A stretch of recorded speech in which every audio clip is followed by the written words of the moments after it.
মানুষ না নেগেটিভিটির দিকে ফোকাস থাকে। কিরকম বলছি, যেমন ধরুন যে কোনো জায়গায় আমাদের বিজনেস বলে না, চাকরি, আমরা স্কুল লাইফে দেখেছি, আমাদের বাচ্চাদের পড়াশোনায় দেখেছি কোনো একটা ভালো জায়গা কেউ অ্যাচিভ করেছে, শোনার সাথে সাথে ভালো লাগে, ওকে ঠিক আছে, বাহ, ভালো, ব্যাস এইটুকুই। বাট কোনো একটা জায়গায় সুপ্ত বাসনা থাকে যে হয়ে গেল, করে নিল, এরকম একটা ব্যাপার থাকে। মানে কি পজিটিভিটিটা খুব একটা থাকে না, নেগেটিভ থাকবেই।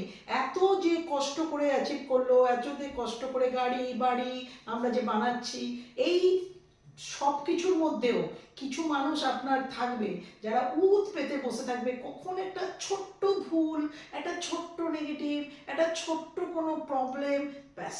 ব্যাপারটা বলতে চাইছি আমি যে নেগেটিভ সব জায়গায় আছে, সব জায়গায় নেগেটিভ আছে। তাই বলে কি আমরা ওই নেগেটিভের ভয়ে বা কোনো একটা ভুল হয়ে যাবে তার ভয়ে কি এগোবো না? নিশ্চয়ই এগোবো। এই নেগেটিভ পজিটিভ এটা নিয়েই এগিয়ে যাব। আনন্দ যখন পজিটিভ হবে তখন আনন্দ করব, যখন নেগেটিভ হবে তখন প্রবলেম সলভ করার রাস্তা খুঁজে বার করবো।